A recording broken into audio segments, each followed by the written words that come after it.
चारों अंधेरा है, ये व्हाइट होने की वजह से ये भी किला मस्त दिख रहा है।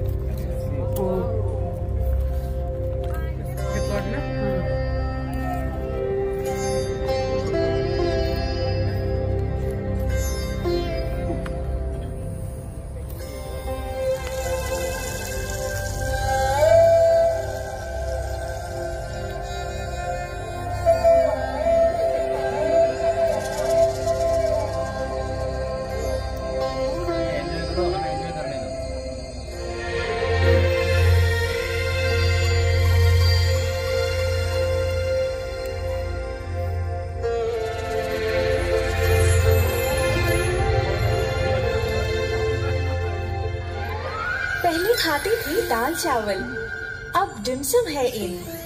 हाथी की होती थी शानदार सवारी, अब फ्लाईओवर की है बारी। कुछ बदलता हुआ, कुछ पहले सा है कलकत्ते का सीन। इस डोम की ऊंचाई से ये सारे नजारे देखती हूँ मैं। कितने किस्से कहानियां हूँ मैं समेटे हुए। तो शुरू करें, 1 2 3।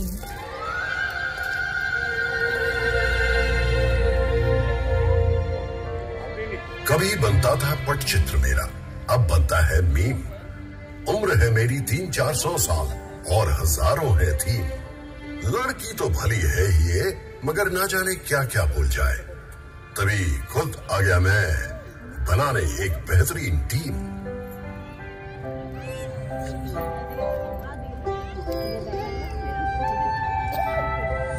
देवियों और सज्जनों, इनसे मिलिए।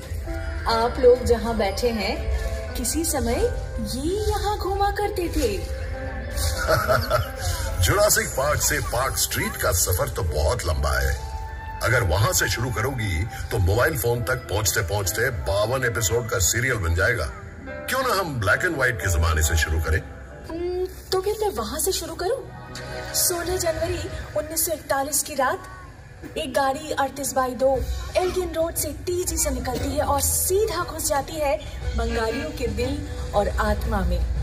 नहीं, नेताजी सुभाष चंद्र बोस तो उससे बहुत पहले से कलकत्ते की आत्मा में बस चुके थे, जब वो 1930 में कलकत्ता के मेयर बने थे। यही नहीं, बतौर कांग्रेस प्रेसिडेंट वे पूरे भारत के दिल और दिमाग में बसते थे और ब्रिटिश सरकार की आंखों में धूल झोंक कर 3-4 बार भेस बदल कर बचना, ये तो पूरा थ्रिलर है।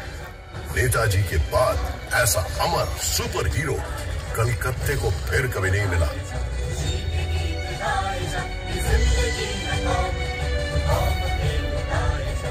अच्छा, तो चलो ये भी बता दो कि कलकत्ते का सबसे बड़ा विलेन कौन है? इस पर तो मैं एक ऐसे विलेन का नाम लूंगा जिसका कोई नाम ही नहीं। नाम ही नहीं? मतलब?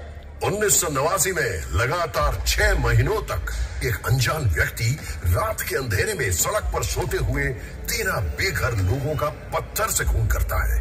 मीडिया ने उसे नाम दिया स्टोन मैन। नहीं, इतने भयानक किस्से से इतिहास की शुरुआत होगी? मुझसे पूछो तो सबसे बड़ा विलेन है अमिताभ बच्चन। अमिताभ बच्चन? वो क्यों? वाह भाई वाह, नौकरी की तो कलकत्ते में, थिएटर किया तो कलकत्ते में, पर फिल्मों की बारी आई तो पहुंच गए बंबई। क्या जाता अगर बांग्ला सिनेमा में ही रोमांटिक हीरो बन जाते? इस लॉजिक से तो क्लिफ रिचर्ड का बचपन भी यही गुजरा है, कलकत्ता में। अरे मतलब हावड़ा में। एक ही बात है, वो भी यही रहते तो शायद सुमन चटर्जी की जगह खुद ही जीवनमुखी गाने लगते, है ना? और पेले, वो भी तो कलकत्ता आए थे। और लियोनेल मेसी, वो भी तो। देखो, मैं एक बात साफ कह दूं, फुटबॉल को लेकर कोई मजाक नहीं। 1911 IFA शील्ड के फाइनल में मोहन बागान क्लब के जांबाज खिलाड़ियों ने अंग्रेज टीम ईस्ट यॉर्कशायर रेजिमेंट को 2-1 स्कोर से हरा दिया था।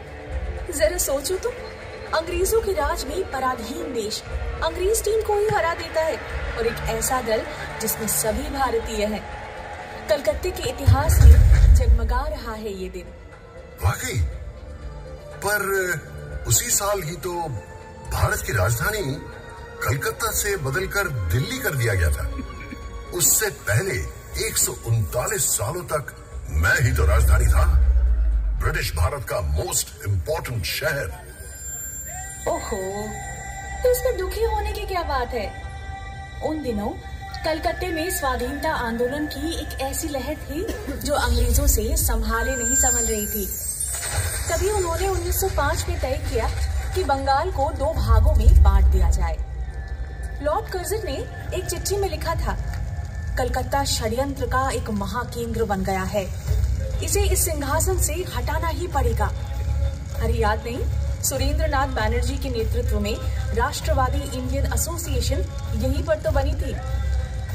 फिर यहीं गठित हुई ऑल इंडिया नेशनल कॉन्फ्रेंस, जिससे आगे चलकर कांग्रेस का जन्म हुआ। तभी तो अंग्रेज सुरेंद्रनाथ को सरेंडर नॉट बुलाते थे, और इसी पुरजोर विरोध के चलते ही तो अंग्रेज बंगाल के टुकड़े करने में असफल रहे। हाँ, तभी तो 6 साल बाद गुस्से में आकर राजधानी को ही बदल डाला। पता है इससे क्या साबित होता है? कि तुम एक बहुत ही प्रभावशाली शहर हो, अन्याय के खिलाफ आवाज उठाने वाला शहर। हाँ, जिसे एक दिन मजाक के तौर पर जुलूस नगरी के नाम से पुकारा जाएगा, या फिर बीमार नगरी।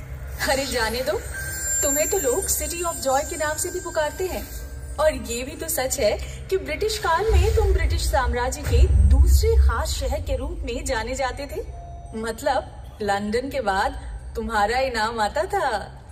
अरे वो तो बस पैसों के लिए, सिर्फ कर संग्रह और झूठ विक्रय से ही अंग्रेज करोड़ों रुपए कमा लेते थे।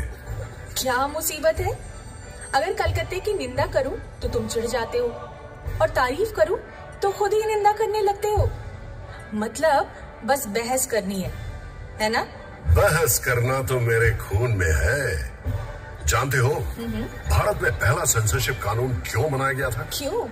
1872 में जब गिरीश घोष ने इसी शहर में नेशनल थिएटर का गठन किया था, उनका पहला नाटक था दीनबंधु मित्रा का नील दर्पण। अच्छा।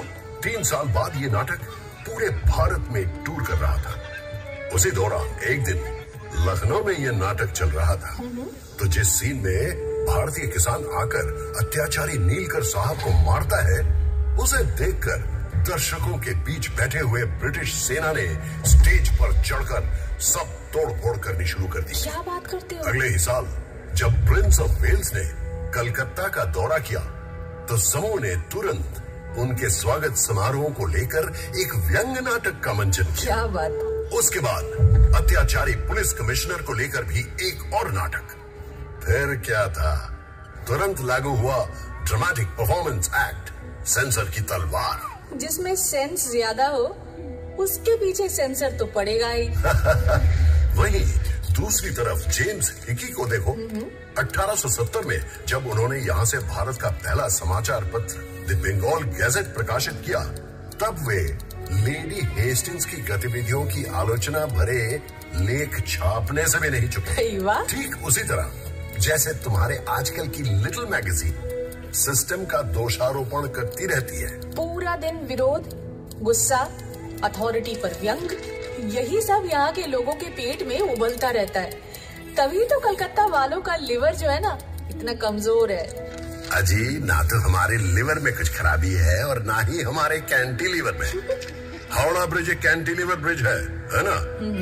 ये सन 1943 से इसी तरह खड़ा है, एकदम सही सलामत। सो तो है, हर रोज लाखों गाड़ियाँ, बस, ट्रक, रिक्शा इस पर से ही तो गुजरती हैं।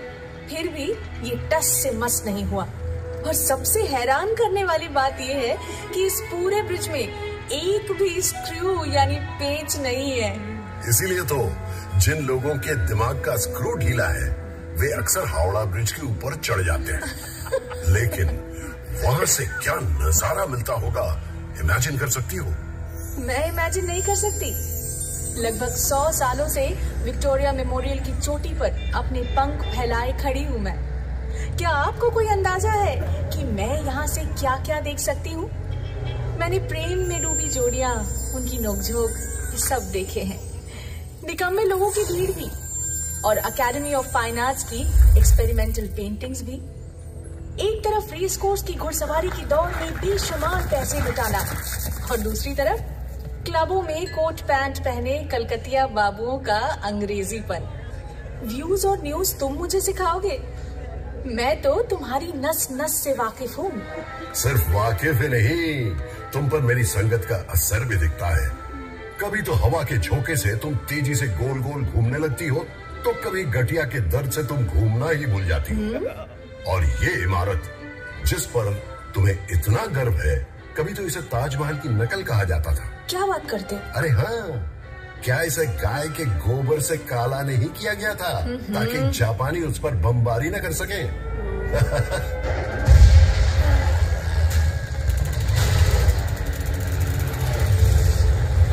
इसमें इतना हंसने की क्या बात है? तुम्हारे मुंह पर भी कुछ कम कालिक नहीं पुती है। उसी दूसरे विश्व युद्ध के दौरान जब सैकड़ों लोग तुम्हारी सड़कों पर भूखमरी से तड़प कर मर रहे थे, तब कहाँ थी तुम्हारी विरोधी प्रवृत्ति?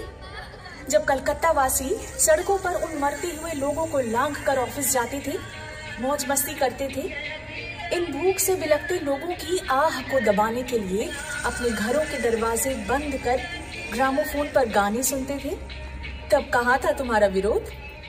देखो, मानता हूं कि जितना करना चाहिए था उतना तो खैर नहीं हो पाया, लेकिन ये भी सच है कि उस दौरान शहर की गली मोहल्ले में मुफ्त रसोई भी खोली गई थी, और वो भूखमरी तो सरकार, राजनीतिज्ञों और आला अफसरों द्वारा रचाई गई थी। स्वयं विंस्टन चर्चिल भी इतने सारे लोगों की मृत्यु की जिम्मेवारी से पल्ला नहीं झाड़ सकते थे। क्या तुम जानते हो इस अकाल के बारे में उन्होंने क्या कहा था? वैसे ही कम खाने वाले बंगालियों की भूख मजबूत यूनानियों की तुलना में कम गंभीर है। इंसान इतना असंवेदनशील कैसे हो सकता है? ये भी मत भूलना, बिजोन भट्टाचार्य द्वारा रचित अद्भुत नाटक नौबान्नो इसी भूखमरी पर आधारित था, और इसका मंचन भी इसी शहर में किया गया था। ये तुमने बिल्कुल सही कहा। इसका श्रेय तो तुम्हें ही जाता है। 1942 में स्थापित इप्टा यानी इंडियन पीपल्स थिएटर एसोसिएशन वामपंथी कलाकारों का ही संगठन था, जिसने कलकत्ता को न जाने कितने अनमोल रत्न दिए।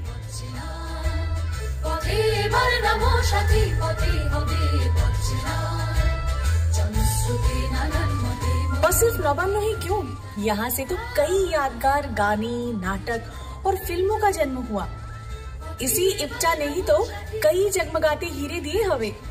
उत्पल दत्त, ज्योतिरिंद्रनाथ मोइत्र, देवव्रत विश्वास, सलिल चौधरी और इन्हीं के भाव शिष्य थे मृणाल सेन।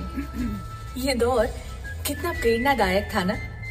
समाज को बदलने के लिए कला को एक हथियार के रूप में उपयोग करके हजारों लोगों को उत्कृष्टता और जुनून के साथ प्रेरित किया था इप्टा मूवमेंट ने। मानो ये एक महान क्रांति का नेतृत्व करने वाले जादुई रथ की तरह था, जो एक अथक यात्रा कर रहा था। 1943 में पड़े अकाल के लगभग 170 वर्ष पहले बंगला सन 1176 में आई भूखमरी भी तो इंसानों की ही देन थी। ब्रिटिश द्वारा रचित भूखमरी वो जनता को बड़ी बर्बरता से निचोड़ कर लगान वसूल करते थे। उन्होंने किसानों को अपने धान के खेतों में अफीम और नील बोने के लिए मजबूर किया था। उस समय भी तो मेरे सीने में गिरकर लाखों असहाय लोगों ने जान गंवाई थी, और मैं बस चुपचाप देखता रह गया। काश उस समय भी एक आईपीटीए होती।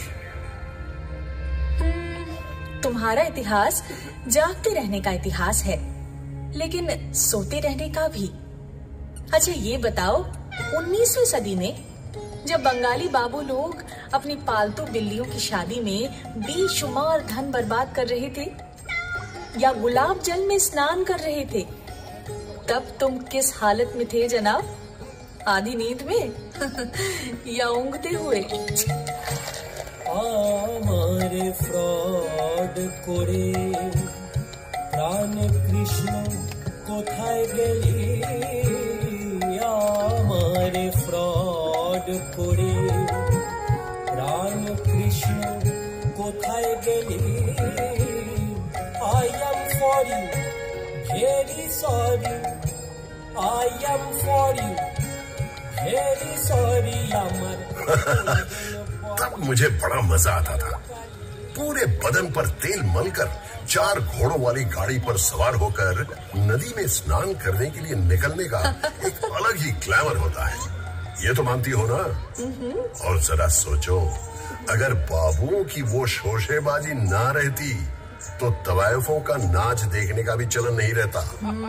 फिर ना तो उनके पैसों से ढेर सारे स्कूल कॉलेज खुलते और ना ही मेरा सबसे खूबसूरत और जगमगाता त्योहार दुर्गा पूजा अस्तित्व में आता। दुर्गा पूजा नहीं होती? मगर क्यों?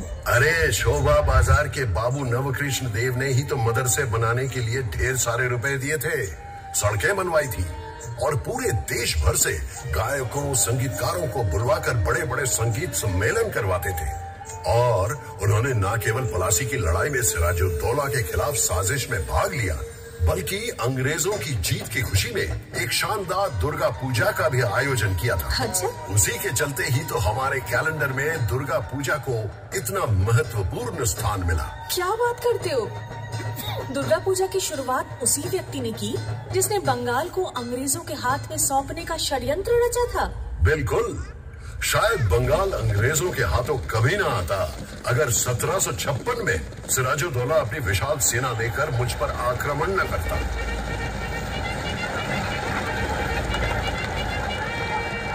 अगर वो ईस्ट इंडिया कंपनी की सेना की जमकर धुनाई ना करता तो अंग्रेज इतनी जल्दबाजी में एक नवाब के विरुद्ध जंग में कभी ना उतरते। जंग में तो वे जरूर उतरते, बस उनके प्रॉपर नाउन सब बदल जाते। और वैसे भी वो इस मुल्क पर कब्जा किए बिना कहाँ बैठे रहने वाले थे।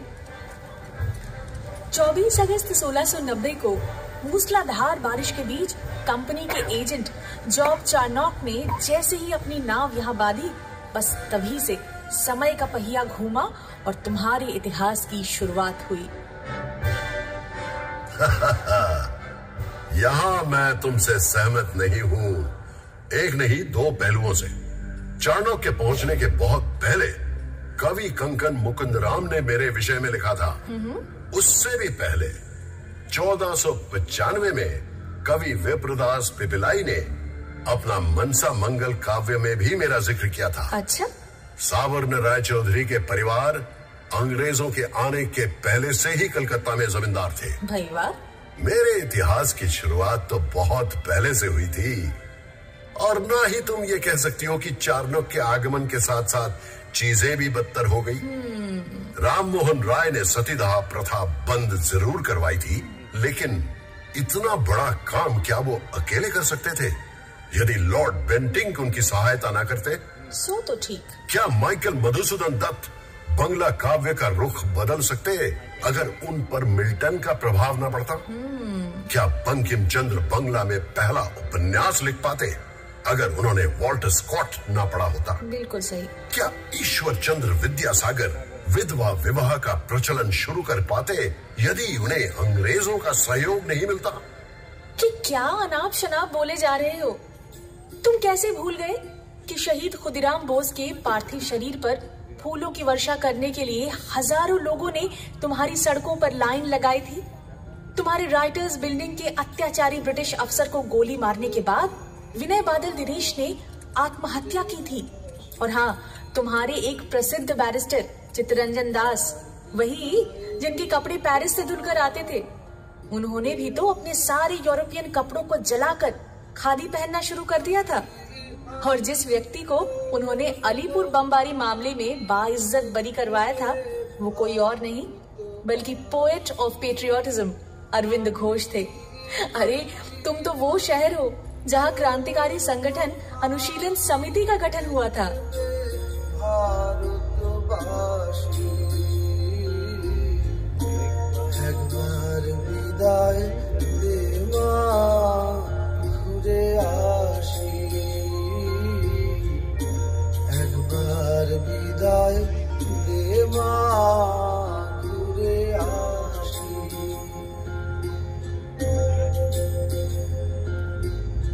हाँ, सो तो है, मगर ये भी तो सच है, जिस मॉन्यूमेंट को 1828 में ईस्ट इंडिया कंपनी द्वारा 2-2 युद्ध में जीत हासिल करने की खुशी में कमांडर डेविड ऑक्टरलोनी की याद में बनवाया गया था।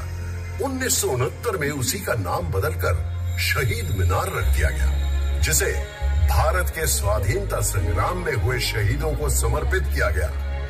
इसमें नाराज होने की क्या बात है? मैं तो बस सोच रहा था। जिसे कहते हैं ख्याली पुलाव पकाना। अगर कलकत्ता की सड़कों पर शेर चीते घूमते रहते तो फिर क्या होता? अरे बंगाल का शेर यानी कि बाघ, वो तो बहुत प्रसिद्ध है और वो कलकत्ता में ही रहते थे। कलकत्ता विश्वविद्यालय, जिसकी स्थापना 1857 में हुई थी, उसके ठीक 50 साल बाद 1907 में उन्होंने इसकी कमान संभाली और पूरी जिम्मेदारी के साथ उसका एक नया रूप दे डाला। वो थे सर आशुतोष मुखोपाध्याय। और बब्बर शेर? बब्बर शेर यानी सिंहो, हाँ वो भी है। काली प्रसन्न सिन्हा या काली प्रसन्न सिंहो, जिन्होंने एक ओर महाभारत का अनुवाद किया था तो दूसरी ओर मुझे लेकर हुतुम पेंचार नोक्शा भी लिखा था। और गेंडा, उसका क्या? गेंडा तो वो लोग हैं जिनकी मोटी खाल को कलकत्ता के महापुरुषों की शिक्षा भी भेद नहीं कर पाई। उन्होंने राम मोहन राय की निंदा की और विद्यासागर के बारे में व्यंग्य गीत भी लिख डाले और हर गली मोहल्ले में गाते फिरते रहे, और वो सब उन्हें बर्दाश्त भी करना पड़ा।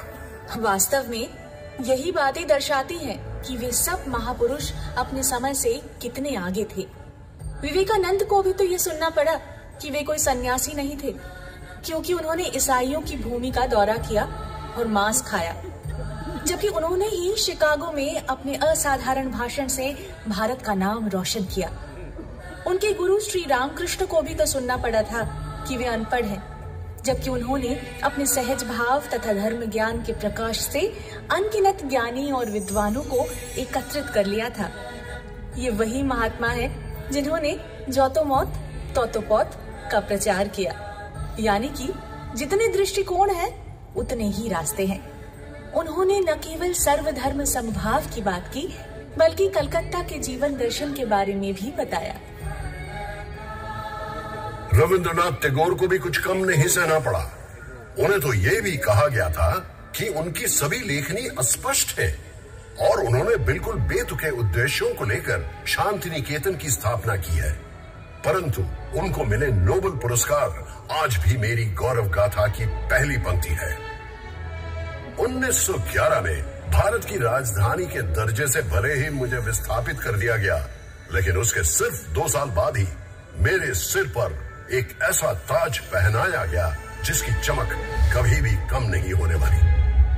नोबेल कमेटी ने घोषणा की रविंद्रनाथ टैगोर को उनके गहरे, संवेदनशील, ताजा और सुंदर कविता के कारण पुरस्कार से सम्मानित किया जा रहा है। बिल्कुल। क्या तुम एक ही शहर से 6 नोबेल पुरस्कार विजेताओं की कल्पना कर सकते हो, और वो भी 5 अलग अलग क्षेत्रों में? 1902 में रोनाल्ड रॉस को नोबेल प्राइज मिला चिकित्सा विद्या के लिए। 1930 में फिजिक्स के लिए नोबेल मिला सीवी रमन को। 1979 में मदर टेरेसा को नोबेल शांति पुरस्कार प्राप्त हुआ और 1998 में अमर्त्य सेन को नोबेल मिला इकोनॉमिक्स के लिए, और 2019 में अभिजीत विनायक बंदोपाध्याय को वैश्विक स्तर पर गरीबी कम करने की ओर किए गए उनके कार्यों के लिए नोबेल पुरस्कार से सम्मानित किया गया। ऐसा नहीं है कि नोबेल मिलना ही सब कुछ है। वैज्ञानिक जगदीश चंद्र बोस ने भले ही नोबेल पुरस्कार ना जीता हो, लेकिन वो मेरे आकाश के एक जगमगाते सितारे हैं। उनकी प्रतिभा पेड़ पौधों में जीवन की खोज से लेकर रेडियो के आविष्कार तक फैली हुई है। आचार्य प्रफुल्ल चंद्र राय इंग्लैंड की रॉयल केमिकल सोसाइटी द्वारा केमिकल लैंडमार्क पुरस्कार से सम्मानित होने वाले पहले गैर यूरोपीय थे। बोस आइंस्टाइन स्टैटिस्टिक्स के मानक वाहक सत्येंद्रनाथ बोस के नाम पर बोसोन गण का नाम रखा गया है। भारत में स्टैटिस्टिक्स चर्चा के जनक योजना आयोग के वास्तुकार प्रशांत चंद्र महलानबिस भी इसी शहर के निवासी थे, जिनका जन्मदिन अब नेशनल स्टैटिस्टिक्स डे के रूप में मनाया जाता है। मुझे तुम्हारे गुब्बारे को पंचर करने का बेहद अफसोस है, लेकिन विज्ञान का ये महान केंद्र कभी कभी अवैज्ञानिक सनकियों का केंद्र भी बन जाता है। 1857 में कलकत्ता में अचानक मृतकों के वापस लौटने की अफवाह फैली। किसी ने कहा इस साल जितने लोगों की मौत हुई है वे सभी लोग काली पूजा की रात को लौट आएंगे। और फिर कुछ लोग बोले नहीं नहीं, पिछले 10 सालों में जितने लोगों की मौत हुई है वे सभी 15वीं कार्तिक को वापस लौट आएंगे। पूरे शहर में हलचल मच गई। बहुत से लोग बेचैनी से अपने मृतक परिजनों के लौटने का इंतजार करने लगे। इस पर गाना भी बना लिया गया था, पता है? मर गया था जो आ रहा लौट के, बहता हुआ आ रहा है राना घाट पे, पतली गर्दन उसकी और पेट है फूला सा, पानी पी पी कर बन गया है जेली सा। Guilty as charged. 1979 की अफवाह भी कुछ कम नहीं थी कि अमेरिका द्वारा भेजा गया सैटेलाइट स्काईलैब कभी भी टूटकर गिर पड़ेगा। लोगों का बस चलता तो वो आसमान की ओर देखते हुए ही सड़क पर चलते। कोई कोई तो पूरा दिन हेलमेट पहनकर ही घूमते थे। हाँ, स्काईलैब के कुछ टुकड़े गिरे जरूर थे, लेकिन वो ऑस्ट्रेलिया था, पर्थ और उसके आसपास के कुछ अन्य जगहों पर। कलकत्ता से उसका दूर दूर तक कोई संबंध नहीं था। लेकिन सबसे बड़ी अफवाह या शायद पागलपन था कि गणेश जी ने दूध पीना शुरू कर दिया। 1995 की एक दोपहर को, याद है तुम्हें?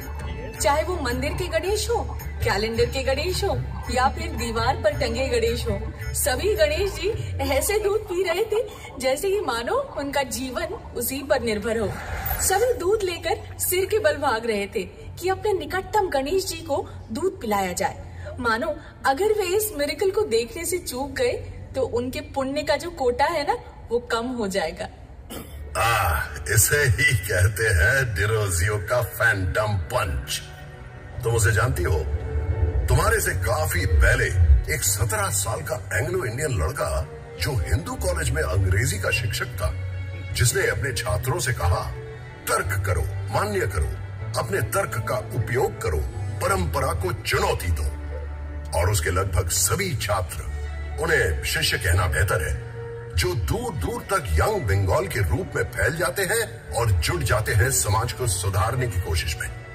ये सब भी तो यहीं पर हुआ था ना? मुझे अच्छे से याद है किस प्रकार उन युवाओं ने रूढ़िवादी ब्राह्मणों को झकझोर कर समाज को सुधारने की कोशिश की।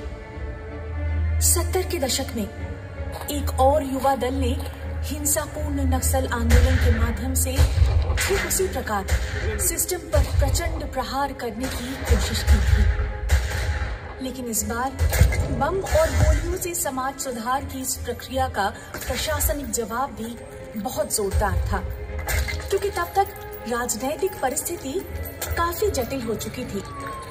वो एक भयानक दौर था। रात भर बम के विस्फोटों और पुलिस जीपों की गड़गड़ाहट सुनाई देती थी और सुबह होते ही नजर आती थी गंगा के तट पर बहते हुए न जाने कितने प्रतिभाशाली युवकों की लाशें। गर्म जवान खून के धब्बों से तुम्हारा शरीर उस दिन लाल हो गया था। विचारधारा और परंपरा खो गए थे एक नए मुखौटे के पीछे। हाँ, जो तो मौत तो पौत। नक्सल आंदोलन किसी के लिए आतंक का कारण बना तो किसी के लिए रोमांटिक नॉस्टैल्जिया। चीन का चेयरमैन हमारा चेयरमैन, इस स्लोगन को लेकर कुछ लोग मुंह बनाकर मंद मंद मुस्कुराते भी थे। पर मुझे बताओ, क्या कोई यहाँ रहकर चीन के नेता से प्रभावित नहीं हो सकता? क्या कलकत्ता विश्व नागरिकता का केंद्र नहीं? हाँ, यहाँ मैं तुमसे बिल्कुल सहमत हूँ। अकेला हिंदू कॉलेज ही इस बात का एक शक्तिशाली प्रमाण है। अंग्रेजी भाषा सीखनी है, पाश्चात्य संस्कृति को समझना है और उसे अपनी संस्कृति के साथ जोड़ना है। इन सिद्धांतों को लेकर, इन उद्देश्यों को लेकर भारत के अन्य किसी प्रांत में इस प्रकार का एक स्कूल स्थापित करना शायद नामुमकिन था। 1817 में अंग्रेजों और बंगालियों ने मिलकर एक ऐसा काम किया जो ना किया होता तो शायद बंगाल रेनेसा नहीं होता। हाँ बिल्कुल, मगर बंगाल रेनेसा का सोचता हूँ तो वाकई विश्वास नहीं होता। अकेले ठाकुर परिवार को ही देख लो।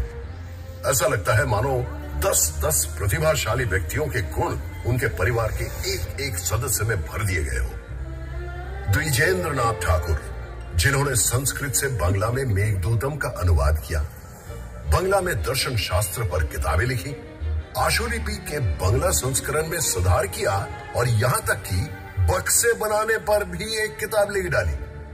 सत्येंद्र नाथ ठाकुर, ये प्रथम भारतीय IAS थे और उस जमाने में अपनी पत्नी को अपने साथ विदेश लेकर गए। अच्छा। ज्योतिरेंद्र नाथ ठाकुर एक श्रेष्ठ चित्रकार, नाट्यकार, निर्देशक और अभिनेता थे। देवेंद्र नाथ ठाकुर ने तो सिर्फ 3 घंटों में डिक्टेशन देकर ब्रह्मो धर्म पर पूरी किताब ही लिख डाली। गगनेंद्र नाथ ठाकुर एक असाधारण चित्रकार थे। वो कार्टून बनाने के साथ साथ क्यूबिस्ट पेंटिंग भी बनाते रहे। क्या बात है। और अवनिंद्र नाथ के चित्र और कहानियां दोनों ही बंगाली संस्कृति का खजाना माने जाते हैं।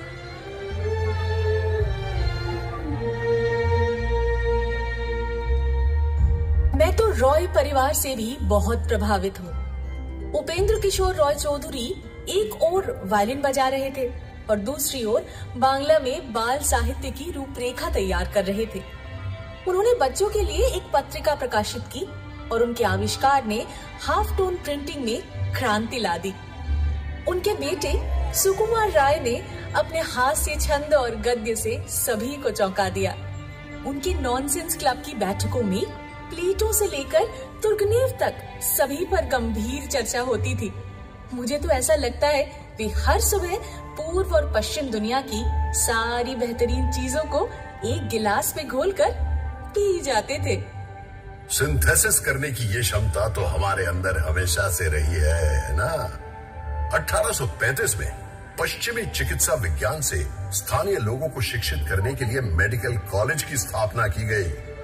फिर बाद में नृत्य कलाकार उदय शंकर ने रूसी नृत्यांगना आना पावलोवा के साथ हाथ मिलाया और पेश किया विश्वविख्यात बैले राधा कृष्ण। 1955 में सुकुमार राय के बेटे सत्यजीत राय ने अकेले ही अपनी पौथेर पांचाली के जरिए भारतीय सिनेमा में न्यू वेव शैली की शुरुआत की। वो हमेशा कहते थे कि हॉलीवुड फिल्म में देखे बिना वो कभी भी फिल्म निर्माण का अपना व्याकरण नहीं बना सकते थे, जबकि विदेशियों को उनकी सिनेमा में हमेशा शुद्ध भारतीयता की ही झलक मिलती थी। ग्रहण करना, आत्मसात करना और अवशोषित करने की ये क्षमता तो मेरी रग रग में दौड़ती है। बिल्कुल सही। सत्यजीत राय ने पूर्व और पश्चिम दोनों को समान रूप से मुग्ध किया है। तभी तो 1992 में उन्हें life time achievement Oscar award से सम्मानित किया गया।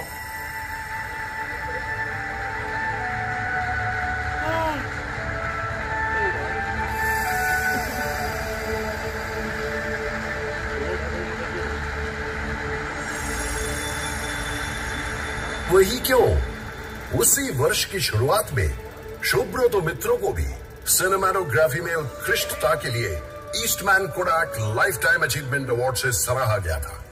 कितनी अजीब बात है ना। सुब्रतो मित्रों सत्यजीत राय की शुरुआती फिल्मों में कैमरामैन हुआ करते थे। अफसोस कि उन्हें कभी भी वह प्रसिद्धि नहीं मिली जो दुनिया के सर्वश्रेष्ठ सिनेमाटोग्राफर में से एक के रूप में उन्हें मिलनी चाहिए थी। माफ करना, गुमनाम नायकों के प्रति तुम्हारा ये जो जुनून है ना, कि मेरी समझ से परे है। समझ ही नहीं आता कि तुम असल में उदार हो या अत्यधिक आलोचनात्मक। जब भी दुनिया आपके शहर के किसी का गुणगान करे, कलकत्ता वासी तुरंत एक दूसरे व्यक्ति को पेश कर देंगे और कहने लगेंगे, भाई इनमें क्या कमी है, इन्हें इनका हक क्यों नहीं मिला। क्यों नहीं, कलकत्ता के लोग विजेताओं को लेकर जश्न मनाना भी जानते हैं और साथ साथ जो लोग पीछे छूट गए हैं उनका सम्मान करना भी। हम उन लोगों की उपेक्षा नहीं करते जिन्होंने पुरस्कार नहीं जीता, जो बिना प्रसिद्धि के ही चले गए, क्योंकि हम जानते हैं कि किसी कलाकार या विचारक का मूल्यांकन कैसे किया जाता है, ये देखकर कि उन्होंने कितना पुरस्कार एकत्रित किया है, ना कि ये समझकर कि उन्होंने कितना सोना बटोरा है। इसीलिए जब तक रविंद्रनाथ याद रहेंगे तब तक जीवनानंद दास भी, जब तक सत्यजीत राय तब तक ऋतिक घटक भी, जब तक शंभु मित्रो तब तक बादल सरकार भी, जब तक सुनील गंगोपाध्याय तब तक कोमल कुमार मुजुमदार भी। जिस प्रकार हम पंकज राय को सर माथे पर रखेंगे उसी प्रकार छोटे बैनर्जी को भी।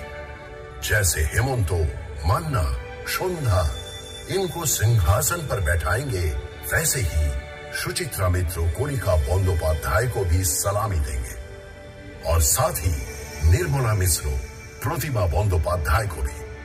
और निखिल बैनर्जी के सितार वादन में कहीं खो जाएंगे। ये कोई सनक नहीं, इसे कहते हैं गहरी अंतर्दृष्टि, समझे?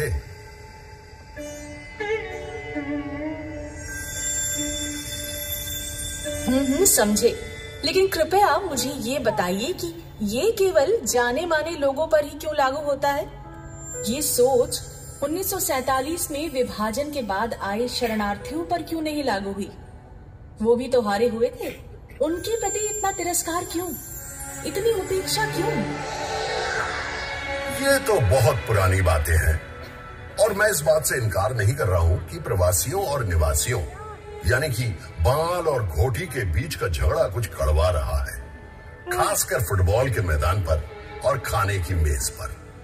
लेकिन इसमें कोई शक नहीं कि घोटी बांगाल दोनों अब पूरी तरह से मिलजुल कर एक हो गए हैं। इसमें भी कोई शक नहीं कि वामपंथी राजनीति उस समय काफी हद तक मेरे डीएनए का अभिन्न अंग बन गई थी, क्योंकि इसने शरणार्थियों को वो सम्मान दिया जिसके वे हकदार थे।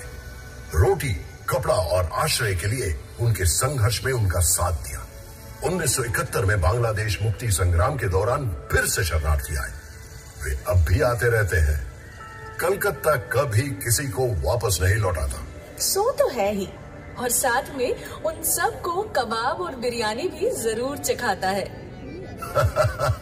कलकत्ता अगर एक और पराजित व्यक्ति को शरण नहीं दी होती तो शायद यह बिरयानी भी यहाँ नहीं मिलती। मतलब तुम किसकी बात कर रहे हो?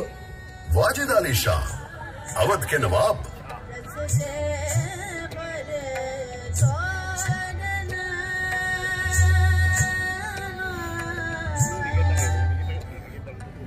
(1856) में अंग्रेजों ने बिना किसी लड़ाई के उन्हें गद्दी से हटाकर निर्वासित कर दिया कलकत्ता में।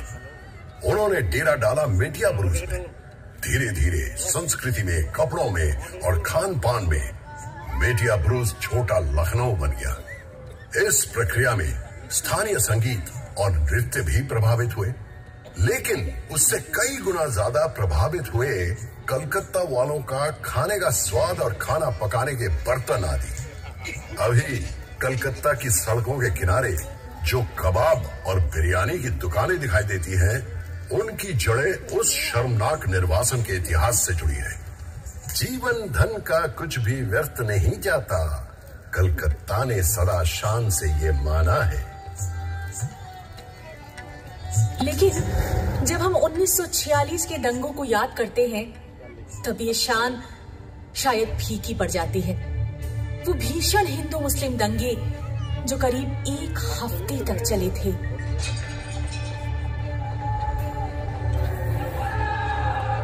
वाकई शर्म से सिर झुक जाता है, पर हाँ, साथ ही हमें ये भी भूलना नहीं चाहिए कि कई हिंदू परिवारों ने उस समय मुसलमानों को आश्रय दिया था और कई मुसलमानों ने अपने हिंदू मित्रों की जान बचाई थी। कलकत्ता हमेशा उसी जज्बे को संजोकर आगे बढ़ता रहा है।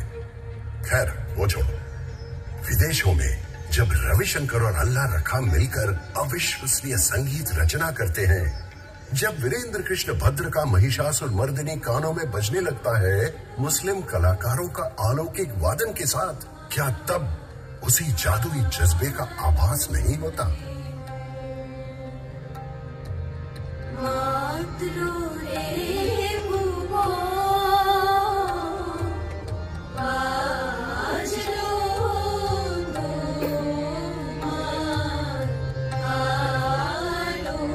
बिल्कुल मेरे दोस्त, सही कहा तुमने। और इसी बात से जादूगर पीसी सरकार को लेकर एक वाकया याद आ गया। एक बार उनका मैजिक शो देखने सब लोग इकट्ठे हो चुके थे। निर्धारित समय के बाद 10 मिनट बीत चुके थे, लेकिन जादूगर साहब का कोई अता पता नहीं। सब लोग बेचैन हो रहे थे। अचानक सबको एक आवाज सुनाई देती है, Here I am। सब लोग आश्चर्यचकित होकर देखते हैं तो वो मंच पर खड़े हैं और कह रहे हैं कि मैं तो सही समय पर ही पहुंचा हूँ। आप लोग अपनी अपनी घड़ी जरा देखिए। हैरान होकर सब लोग जब घड़ी की तरफ देखते हैं तो वाकई में उनकी घड़ियां 10 मिनट पीछे चली गई थी। कुछ भी नहीं बदला है और तुम भी उनके ही जैसे हो, सामूहिक सम्मोहन के उस्ताद। घड़ी की सुई और इतिहास के पन्नों के बीच से गुजरते आगे बढ़ते जा रहे हो। कभी लोग तुम्हारी पूजा करते हैं तो कभी तुम पर व्यंग कसते हैं, पर इन सब के बीच तुम अपनी झिलमिलाती मुस्कान को बरकरार रखते हुए घोषणा करते हो, Here I am।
हो गया क्या?